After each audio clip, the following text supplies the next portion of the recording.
Here. Okay, I'm going to mute this room. Okay. I did. Good morning, everybody. Happy Father's Day for those of you who are fathers, and for those of us who had fathers and still have fathers. We give thanks to them, and those of us whose fathers have passed away. I'm thinking fond thoughts of my dad today and Father's Day in the past. Scott always doesn't like me to say Happy Father's Day to him because he tells me he is not my father, so I have to. Anyhow, he's weird about that. Do we want to do an announcement first of all, especially locally, you guys?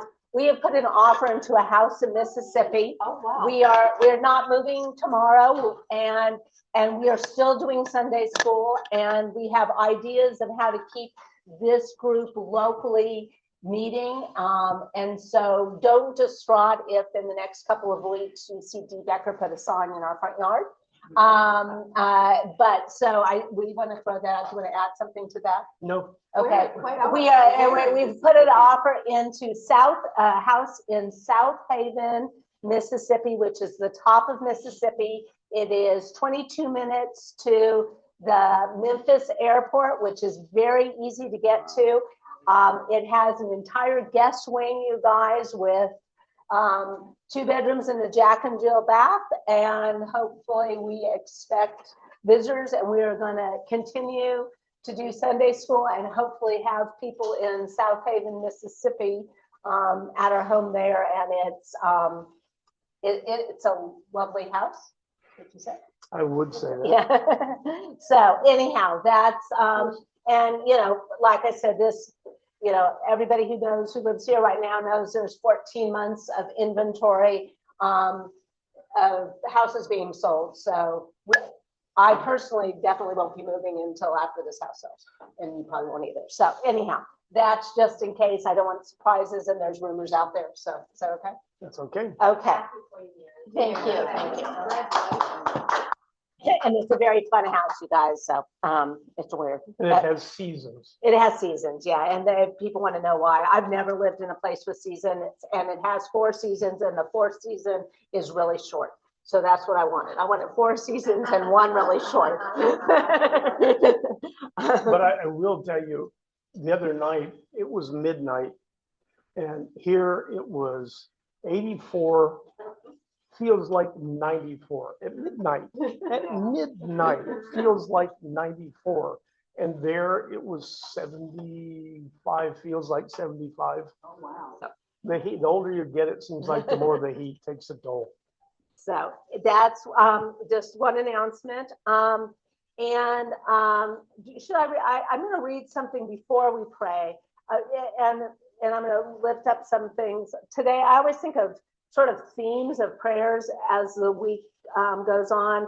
And today is one of the themes I saw with people reaching out to us is a prayer of thanksgiving of people, not 100% healing, but better news. And Kay is not on today, who we've been praying for. She's got a diagnosis of cancer, but she went to have some more tests. And it's not that she doesn't have cancer. It's cancer, but it's not cancer. But bottom line, they discovered it early. So she was, it is prayers work, and God is with her, and that's better news. Kelly also is, not at all cured, but it is feeling a little better, and is our daughter. So those are 3 things I just thought of.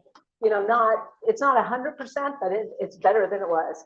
The comment out of each one of these, though, is thanks so much for the prayers, and it matters. Yeah. And I want to add a new special prayer. Cheryl, we had 2 people go to Alaska recently. Kathy Cruces just went on a cruise to Alaska and came back. And Cheryl went to help drop her daughter off in Alaska. She's working there this summer, and she had a wonderful trip. And she was online Sunday afternoon. She started getting very sick, and she's got COVID again, and has had a really, really hard week. It scared the poop out of me because I couldn't get a hold of her. But she's online today, but it has had a really rough week. So please keep her in your prayers. Everybody, I'm sure, has turned on the news, and I want to read a Facebook entry from a friend of ours. Her name is Dara Short, and she was part of our church community in Israel. And her husband, interesting folks, they're South Africans that are Jewish and make their home in Israel, and they're devout Christians. So a lot of different things going on there. They're teachers, so lower up middle class at best. They have a daughter and a son that are now growing. Their daughter is married and has two grandbabies, two granddaughters. I'm living under fire. This is not a metaphor. Booms, missiles, rockets, drones, they're real. So are the car rammings, the stabbings, the shootings, the rocks hurled at our cars and homes. So is the blaring sirens that sends my little grandgirls, still in their innocence, to shelter, their precious faces beautiful and brave.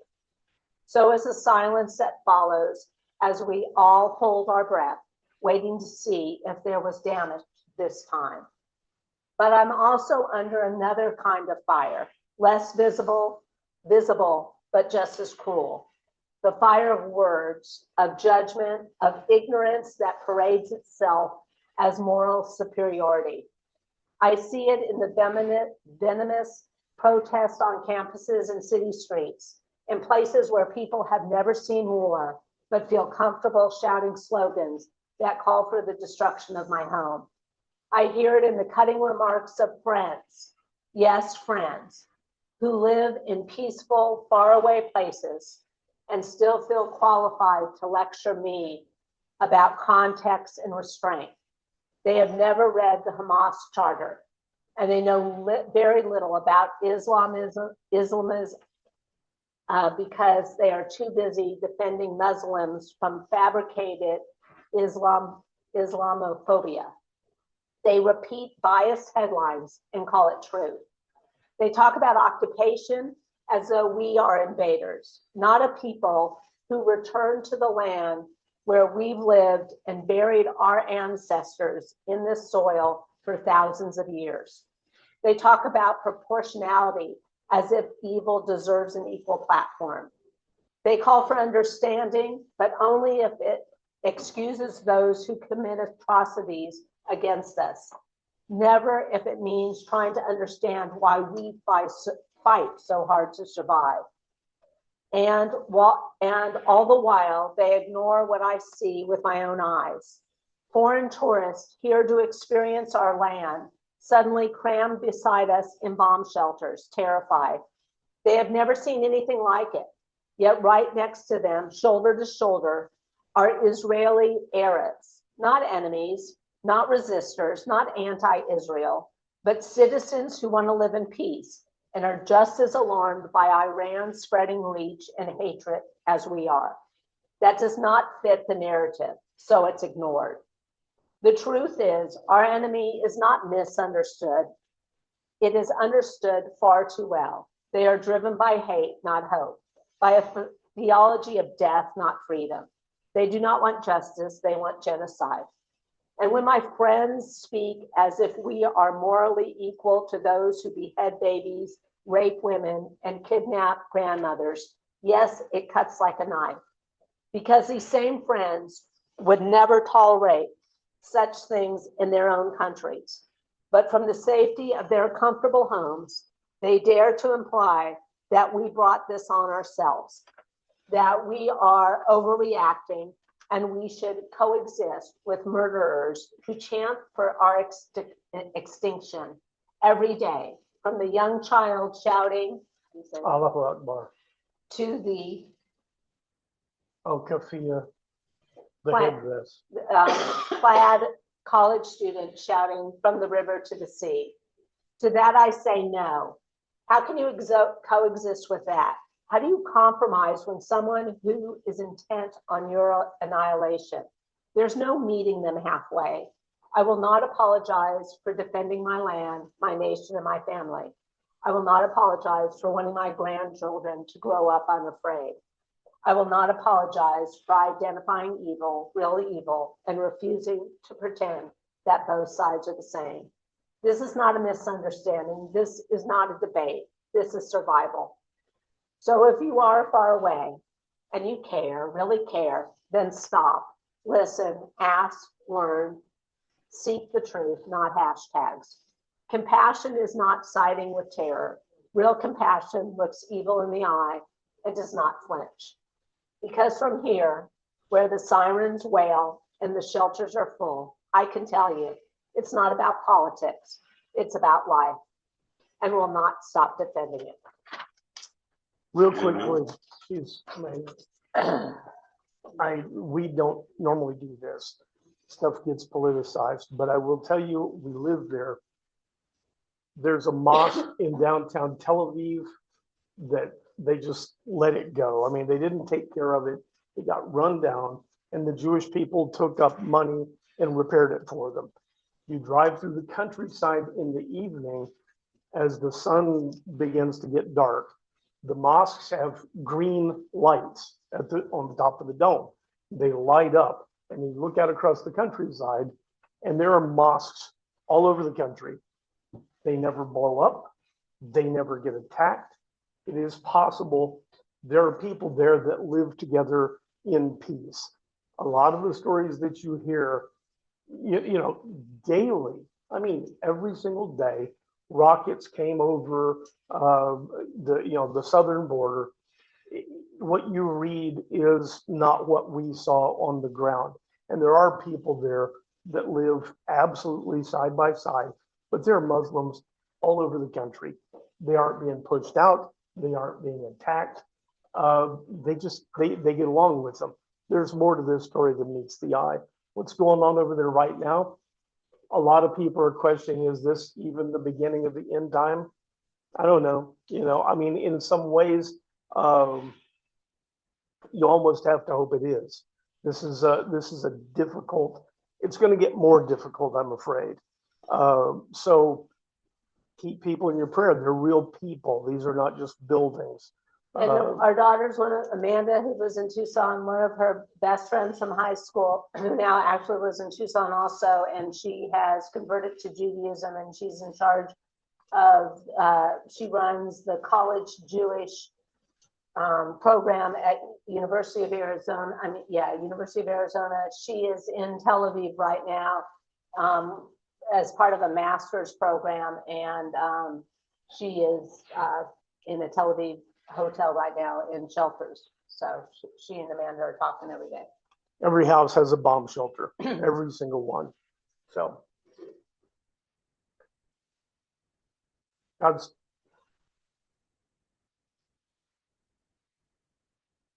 sometimes we come with weightier hearts. And we probably shouldn't, because people are in need all around us every single day.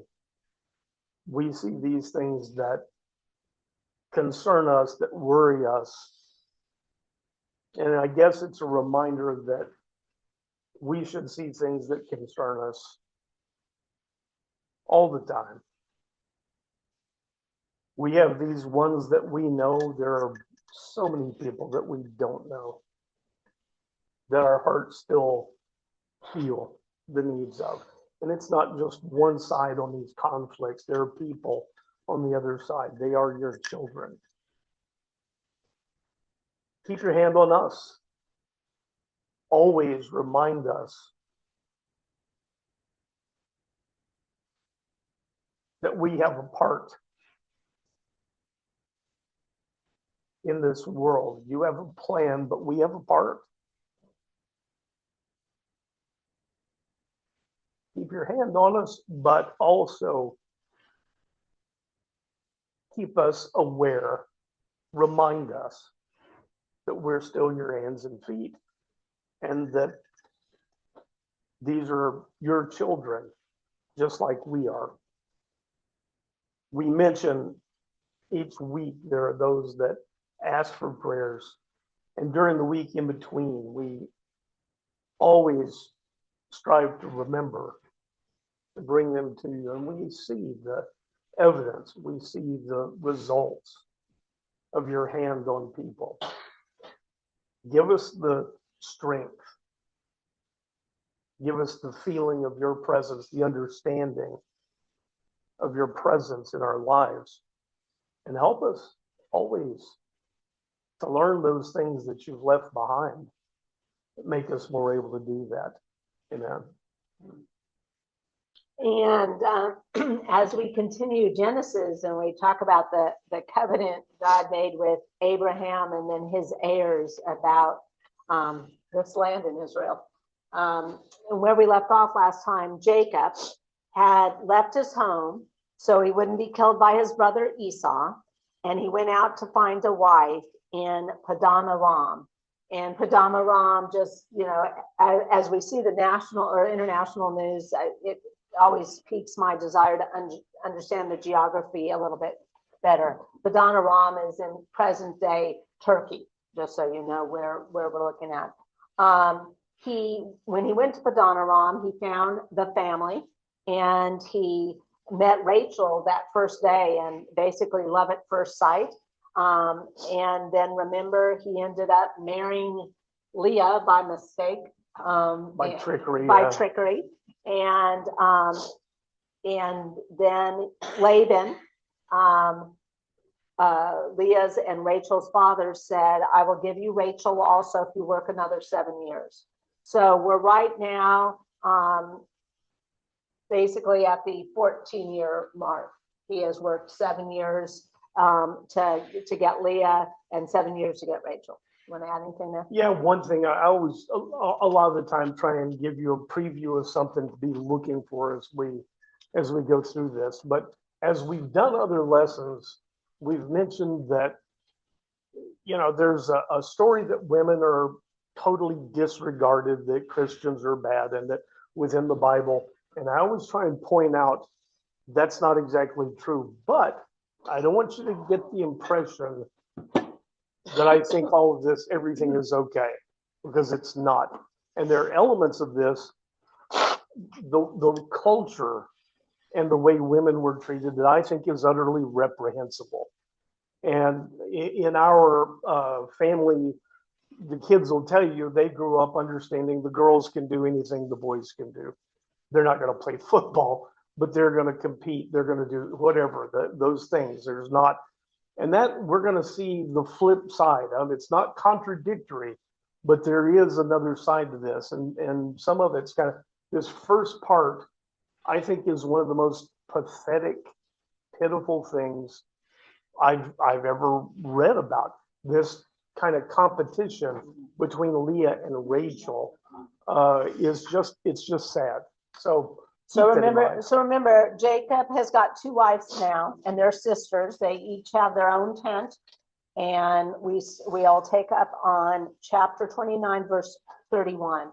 When the Lord saw that Leah was unloved, he opened her womb, but Rachel was barren. And Leah conceived and gave birth to a son, and she named him Reuben. For she said, the Lord has seen my affliction. Surely my husband will love me now. Names in the Bible, most of them mean something. Sometimes children are named when they're born, a name that means something. And I don't know if the name shapes the person or the person, but sometimes they come out very appropriate. Sometimes they get given a different name later in life. As their children, as they're coming up, that's not unheard of. I never bragged about my pedigree for some obvious reasons, but one of my great uncles, they didn't name him when he was born. They called him Boy until he was 6 and let him name himself. Does that sound like Hicks to you?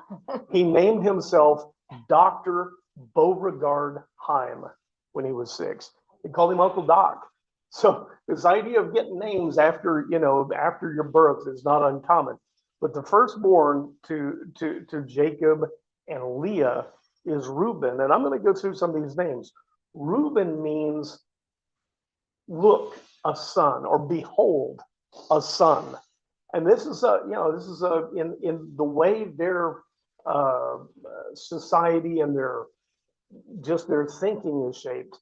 Having this family grow is the biggest thing. And the first son is a big deal. So his name is literally, behold, a son. And Leah thinks this is going to make Jacob love her. This is going to impress him. And you're going to see it doesn't.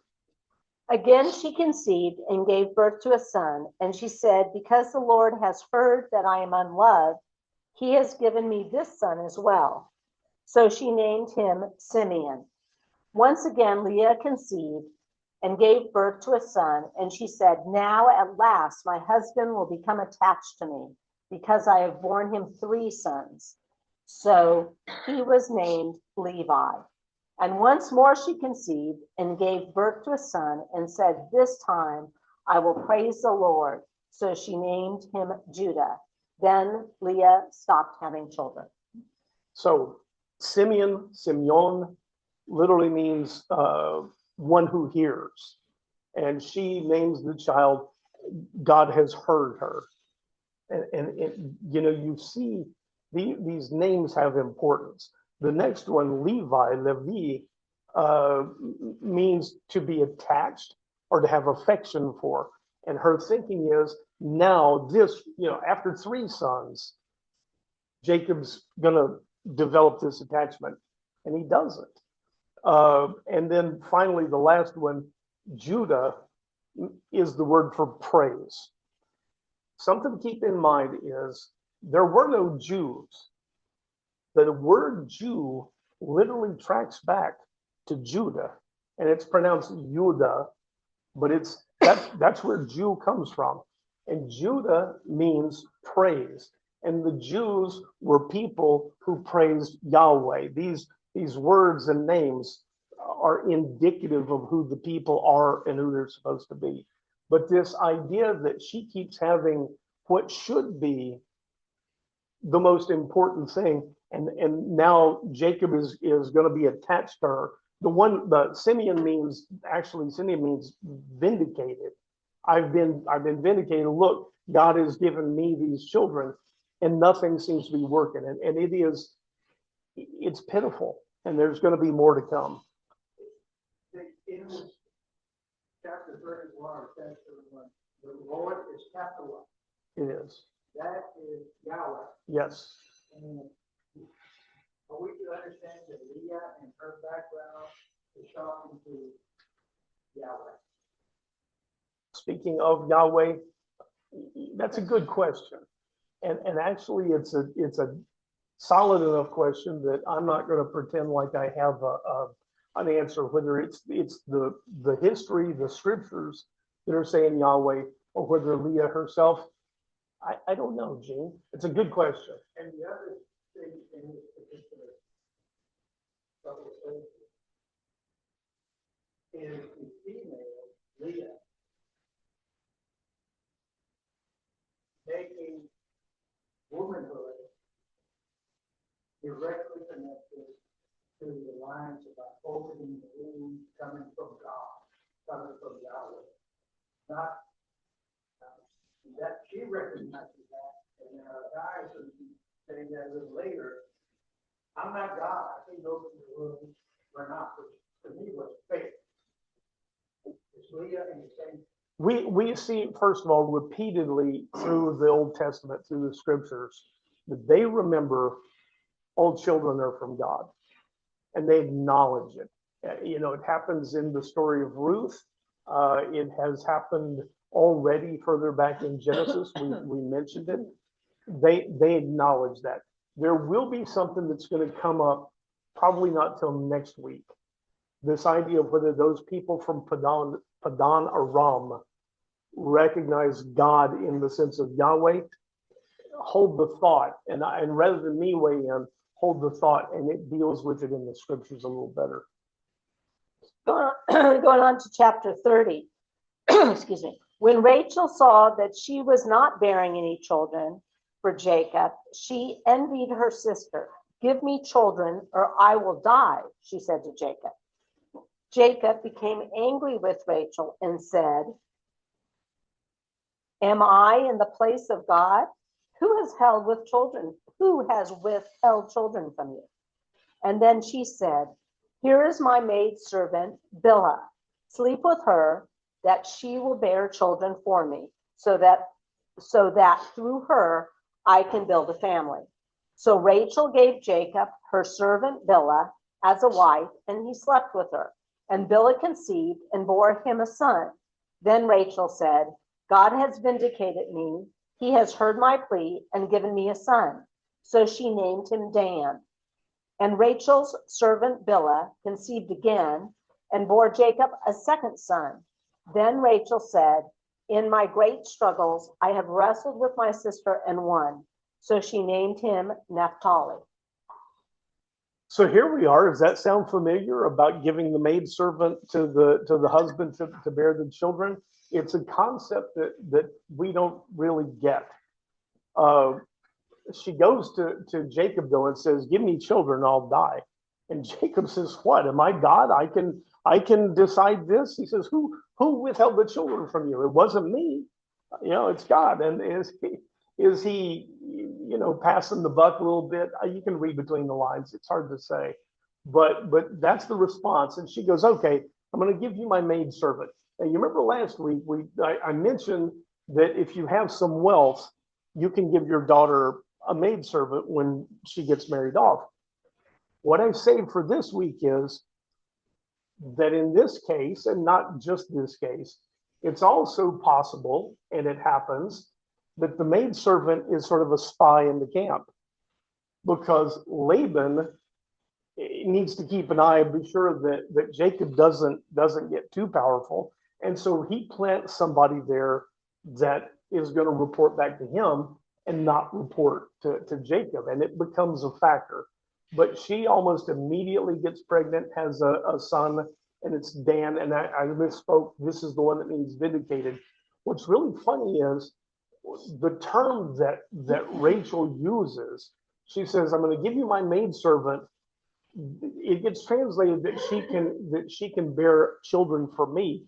The way the Hebrew is worded is so that she can bear children on my knees. Isn't that crazy? As if they're her own, as if that she'll bear the children on my knees. And that's the way they see it. But you're also going to see later where it talks about when she finally has her own child, that her shame is finally over. So while they may say, "These are my children," they're not. I mean, to her, she still carries this weight of not having her own. Is this a terrible way to live? I hate this part of Genesis.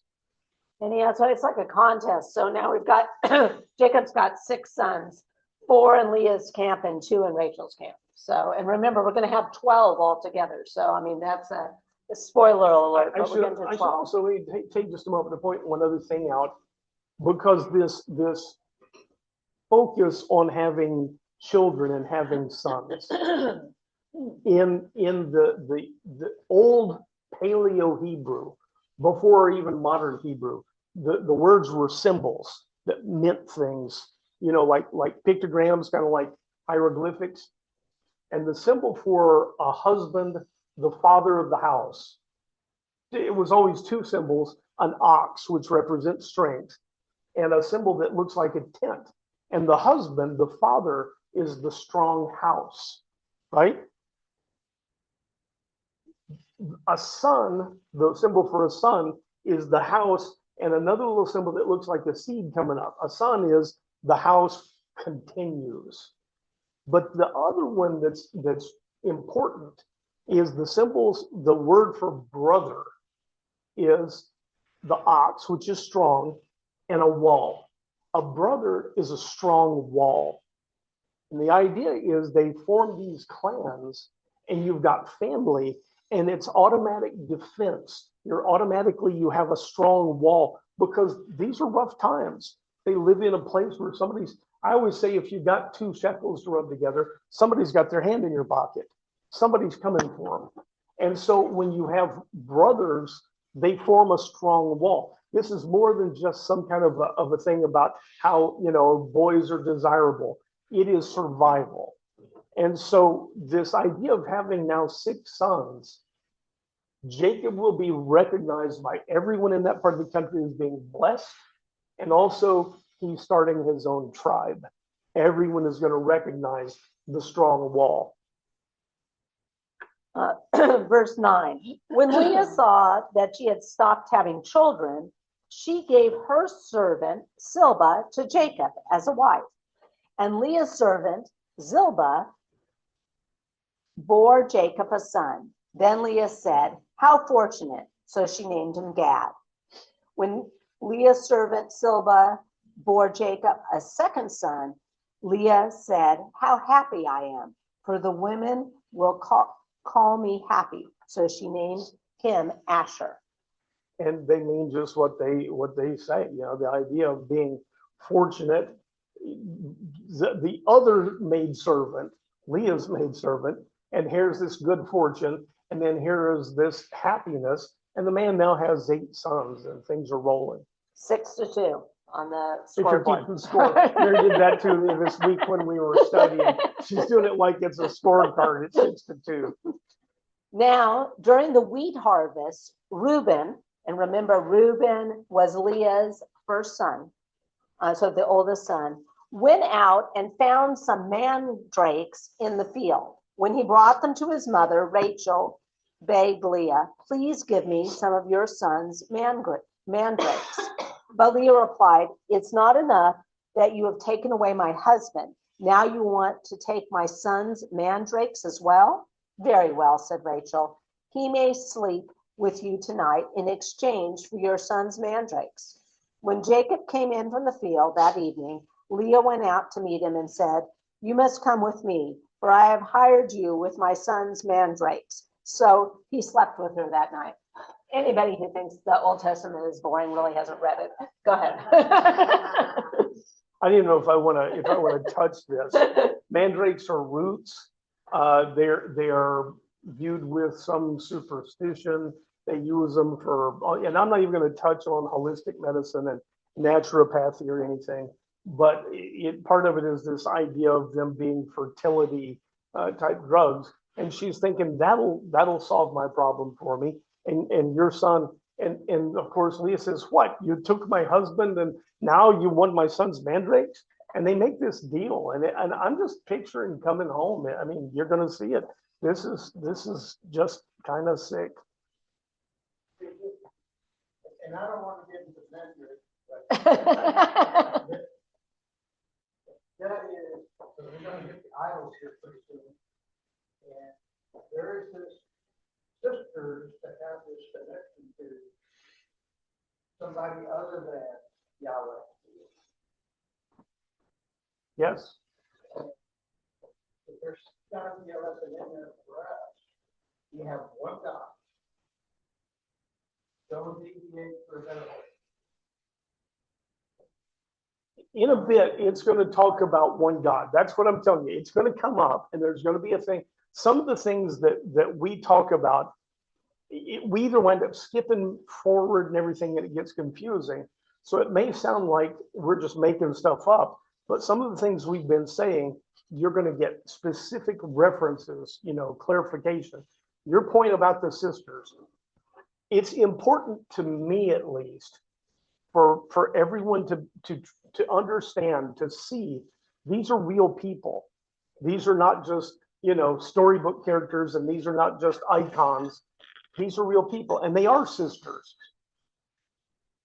Isaac and Ishmael, the fighting and everything between them. But when Abraham dies, you think Ishmael's out of the picture forever, and Isaac and Ishmael go bury Abraham together.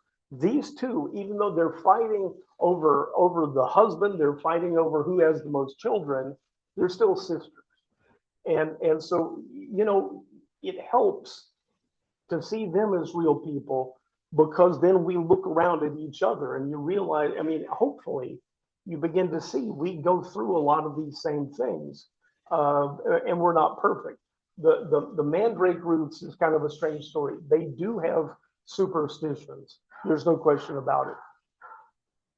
I was just wondering, and was laughing at myself, mandrake is grown like flowers. Yeah. Was laughing to myself, wait a minute, the gardeners have an iron in the fire. And Mandrakes grow like flowers, but the roots are what they use. And they have all kinds of reported properties. In this country right now, you hear about ginseng. Ginseng grows wild. You can't really cultivate it. You can't really cultivate mandrakes properly.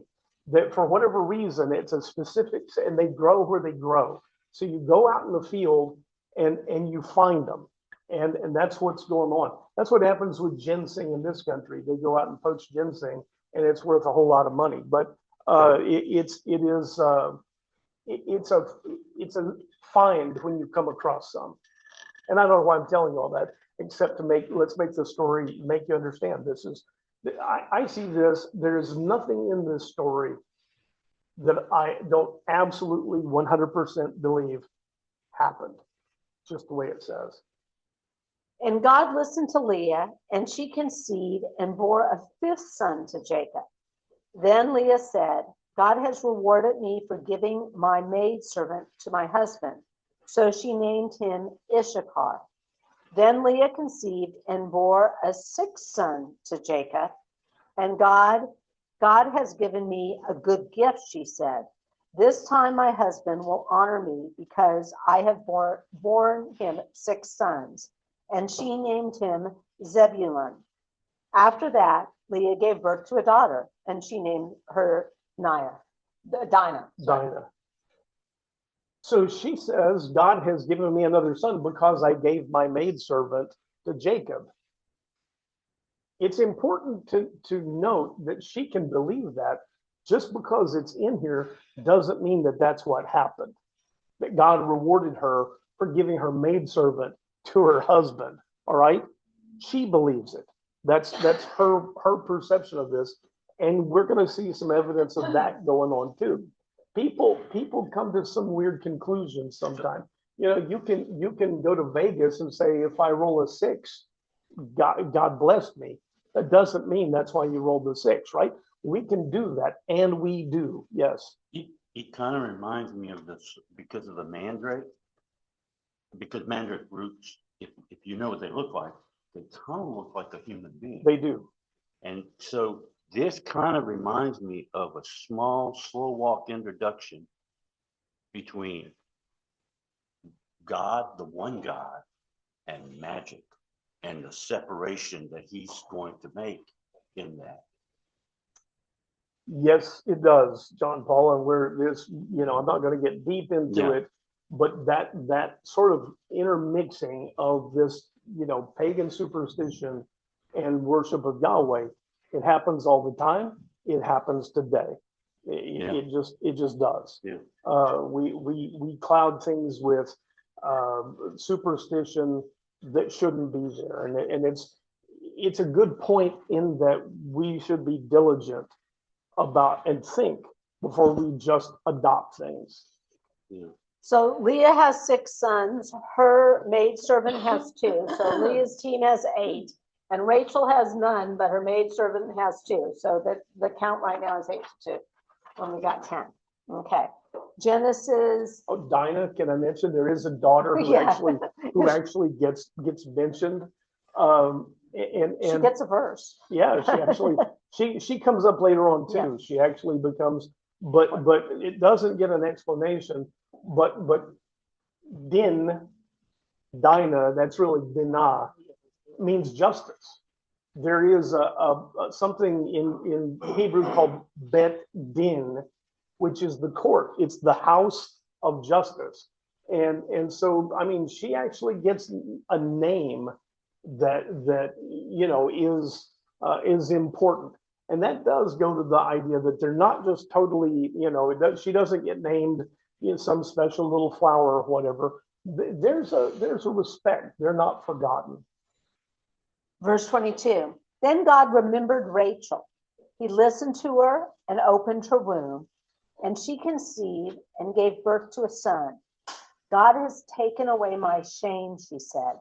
She named him Joseph and said, may the Lord add to me another son. So the acknowledgement that the child is from God. She finally gets pregnant. After 10 sons and a daughter, she finally gets pregnant. And she says, God has taken away my shame.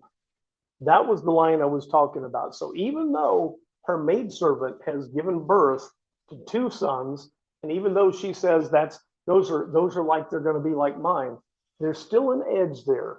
There's still something that, because she hasn't had children, it's a little bit humiliating. Now she says, God has taken away my shame.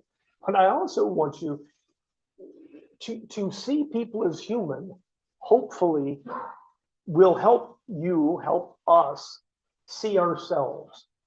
She has finally, after all of this desire, she has a son, and she names him something that means, may he add, may he give me another one. I told Mary as we're studying, if you're a fisherman, if you're a real fisherman, if you catch a fish, the moment you get it on the stringer, you're thinking about the next fish. Am I wrong, Dave? I want another one. I mean, just give me, God, just give me one more, right? Just give me one more. And you get that one and you say, can I have another one? She literally has this child after all this time, and she's only thinking one thing, may he have another one. And that's what she names her son. People are amazing. Now, after Rachel had given birth to Joseph, Jacob said to Laban, send me on my way so I can return to my homeland. Give me my wives and children from whom I've served you, that I may go on my way. You know how hard I've worked for you. But Laban replied, if I have found favor in your eyes, please stay. I have learned by divination that the Lord has blessed me because of you. And he added, name your wages, and I will pay them. Then Jacob answered, you know how I've served you, and how your livestock has thrived under my care. Indeed, you had very little before my arrival, but now your wealth has increased many times over. The Lord has blessed you wherever I set foot. But now, when may I also provide for my own household? Okay, so it's been more than 14 years. He's got 11 sons. He's got his own tribe, right? And he has made Laban very wealthy. Notice that it's recognized that God has blessed Jacob and that Laban has benefited because God blesses Jacob. And Jacob finally says, okay, look, I made you rich. How about a little, it's time I set out on my own and make myself rich, make my own way. Laban has no intention of ever letting him go. Take my word for it today, you're going to see it next week.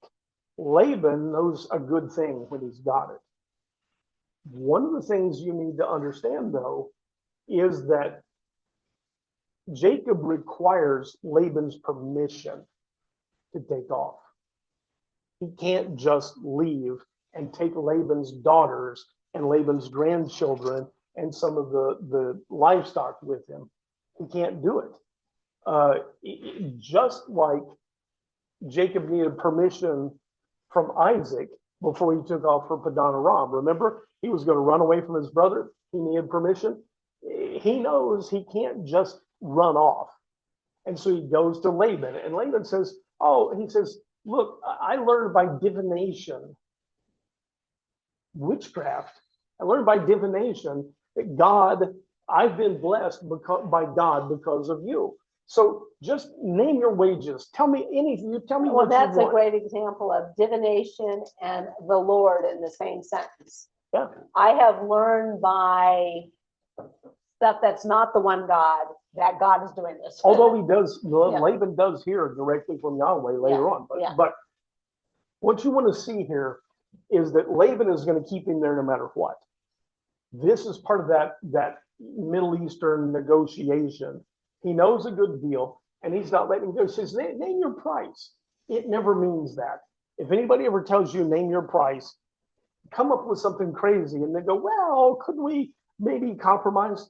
When I was in the computer business, I dealt with a lot of Middle Easterners. And I used to say, here, we negotiate hard. And then when we hit a point, we shake hands and we have a deal.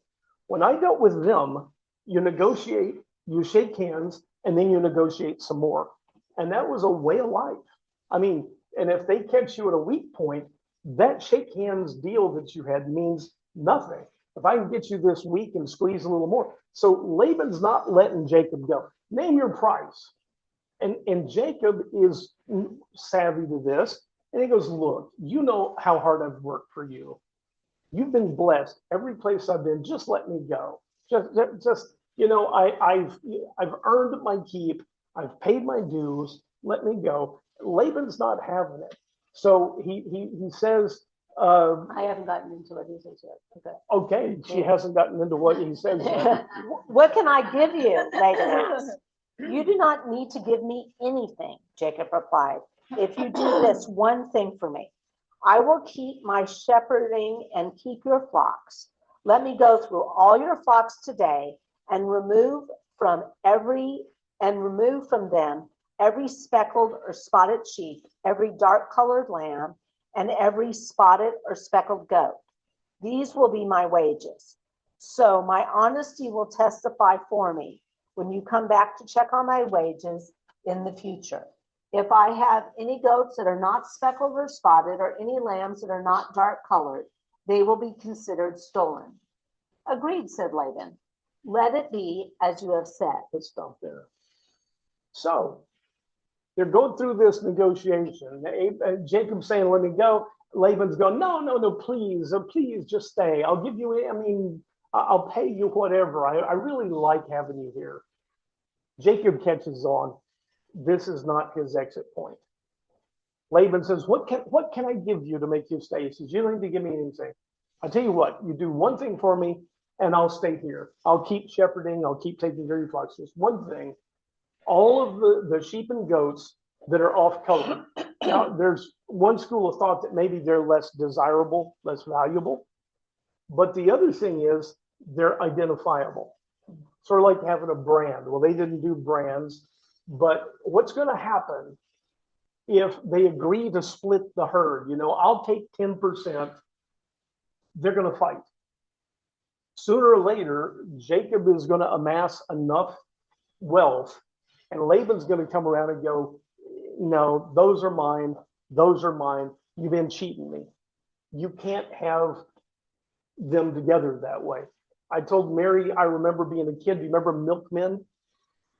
We had a family friend back when you could feed a family and everything as a milkman. And he worked and he grew his route because he was a go-getter. And he got to the point that, he was making a lot of money as a milkman. And the boss people looked at that and said, we can't pay a milkman that much. And they split his route on him. They took half of it away and gave it to someone else. People see you have too much. They think, I should probably get my hand. So Jacob knows he ain't leaving, and he knows that if he negotiates to get a little something for himself, eventually they're going to war. So he says, I'm staying anyway. Let me take the ones that are speckled and striped and spotted, and those will be mine. And if you come along and see anything in my herd that doesn't belong there, they're yours. Sounds pretty good, right? And Laban says, yeah, that sounds like a good deal. Let's do that. That very day, Laban removed all the streaked or spotted male goats and every speckled or spotted female goat, every one that had any white on it, and every dark colored lamb, and he placed them under the care of his sons. Then he put a 3-day journey between himself and Jacob, while Jacob was shepherding the rest of Laban's flock. Jacob, however, took... Let's stop with that real quick, because I want you to see these two things together. They make a deal. He says, I'll take all the off-colored ones so you'll know which ones are mine. And Laban says, yeah, sounds like a deal to me. And immediately he goes to his sons and he says, get out there right now, get all the striped and spotted, black, all the off-colored ones, separate them, and take them along with 3 days away from here. and he leaves Jacob with nothing. Does it sound like he was really intending to negotiate with Jacob in good faith? No, this is how business is done. He cheats him. Jacob should be savvy to somebody cheating somebody, right? He's getting a taste of his medicine. What is the meaning of Laban? What, Laban? Laban. Laban? What does that name mean? Doggone if I remember. I have known at some point, I don't have a clue right now. It is not Hebrew. It is, that Aramaean.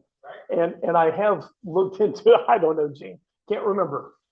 I'll find out. I read somewhere where it meant she deceiver. Deceiver, really? Yeah. Oh, that would be ironic. It may That's be. Jacob too. I just don't remember. And what struck me about that, from the language Aramaic, Jesus is language. Aramaic. And how long is this book? I am not going to belabor this except to tell you that languages in that part of the country, Hebrew and Arabic, the word for lo and la mean no. Lo is no in Hebrew and la, and so El and Al are God. They're pretty close. So that may be, you may be exactly right. But it's one of the reasons they don't get along with each other. They're too much alike. Jacob, however, took fresh branches of poplar, almond, and plane trees and peeled the bark, exposing the white inner wood of the branches. Then he set the peeled branches in the watering troughs in front of the flocks coming in to drink. So when the flocks were in heat and came to drink, they made it in front of the branches, and they bore young that were streaked or speckled or spotted. Jacob set apart the young, but made the rest face the streaked, dark colored sheep in Laban's flocks. Then he set his own stock apart and did not put them with Laban's animals. Whenever the stronger females of the flock were in heat, Jacob would place the branches in the trough in full view of the animals so that they would breed in front of the branches. But if the animals were weak, he did not set out the branches. So the weaker animals went to Laban and the stronger ones to Jacob. Thus Jacob became exceedingly prosperous. He owned large flocks, maidservants and men servants, and camels and donkeys. If nothing else about today's lesson comes through, hear what I'm saying. What Jacob is doing is trying to have a selective breeding program. Laban has cheated him.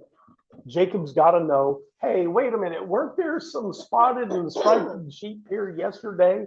And he knows what's happened. He knows he's been cheated. So he's going to come up with a way of cheating Laban right back. Now, this is people taking things into their own hands. God, I have faith, but I think you need a little help. Have you ever done it? I mean, I do it, right? Yeah, I think you need my help some. And if I get in a bind, I'll come back to you. That's what he does. This whole thing about peeling the bark, I used to wonder if maybe it was the idea that it was staining the sheep, certain one of these plants were staining them. But that's not what it's saying. It's saying that he is doing a thing that he thinks is going to make them breed spotted and striped and speckled offspring. And he is doing selective breeding, and it appears to be working. Does eating those, or being around those certain kind of branches cause sheep to give birth to? I don't think it does. I don't think so. Jacob thinks so. What you need to get from this example is of someone who believes in God, but does that trick of saying, I'm going to give you some help. I'm going to do a thing to make sure this comes out in my favor. You're going to see later. We don't have time this week, but you're going to see in the scriptures, he actually has a vision. God has a hand in this. Make no mistake. We are told in these scriptures, God blesses Jacob. And this deal they have made pans out in that these animals are born that way. God blesses Jacob. He didn't need Jacob's help. He didn't need Jacob to peel the bark off of certain things and breed and do all this stuff. But that's Jacob trying to get involved. I'm just going to read two more verses because we're at the end here, but it gives us a sneak preview of what's going to happen. I'm on chapter 31, verse 1 and 2.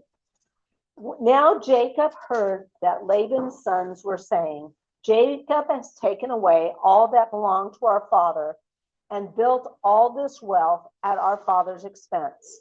And Jacob saw from the countenance of Laban that his attitude towards him had changed. Dun, dun, dun. Now it's getting serious. That's right. Dun, dun, dun. So these spotted, striped, off-colored, livestock are being born, and Jacob is getting wealthy. They're piling up, and they've taken the breeding stock away, and they see his wealth begin to pile up. And even though they're not all being born off-colored, they don't want Jacob to have any of it. Hey, that's ours. I thought we stole all those. We intended to take it all. That's another thing you don't want to mistake. They never intended to give Jacob anything, and they resent it. And when they look out there, the other thing you'll notice is this has been going on for a while. Yes, Jacob has been breeding the off-colored livestock. They never noticed. They're not taking care of business anymore. When I was 15, I got a job in a summer at a golf course. And I was supposed to work, I think it was 30 hours a week for $60 a week. And he changed the deal on me. Sounds just like this.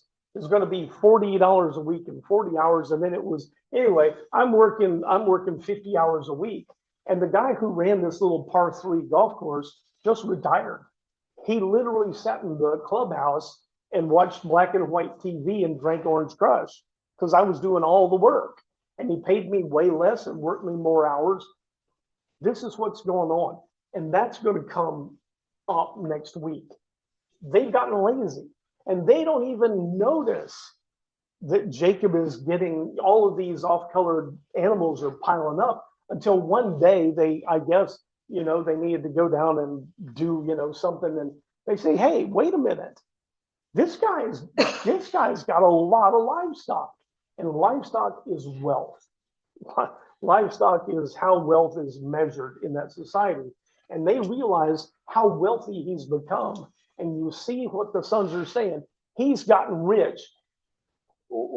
We've all seen adult children trying to safeguard their inheritance. It's their parents' money, but it's really ours.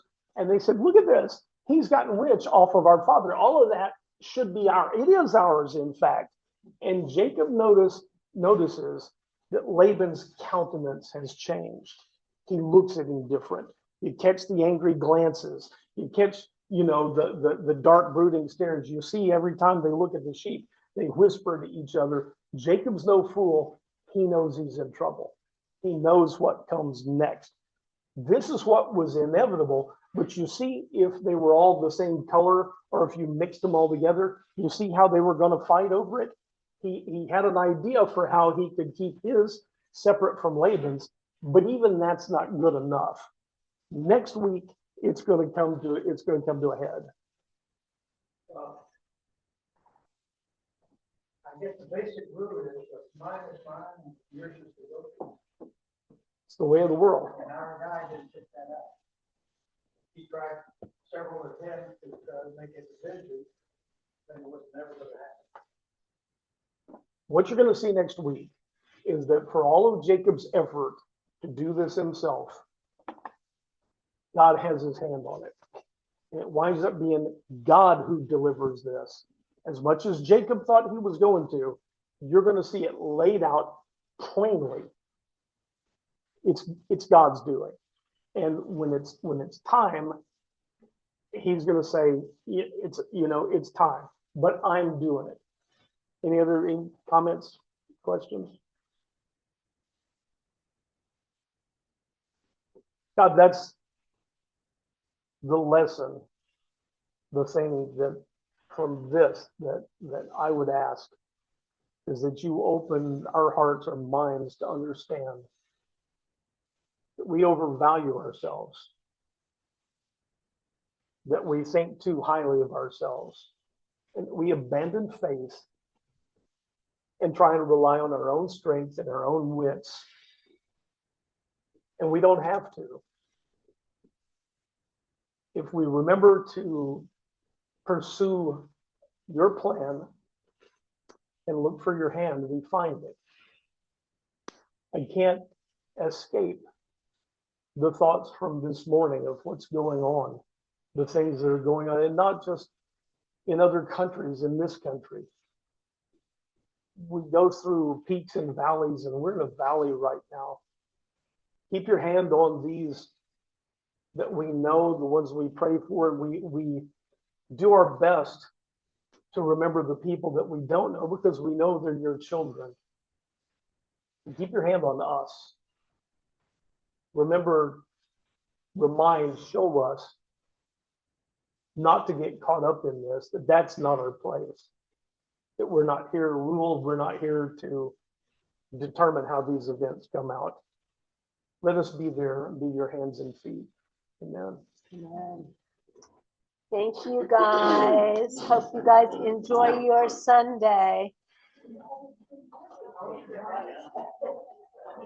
Thank Aren't they pretty? you. Great week, Great everybody. opening last night, Karen. We were talking about it before you got on. Congratulations. It Oh, was a wonderful opening. thank you. It was a special night. Congratulations.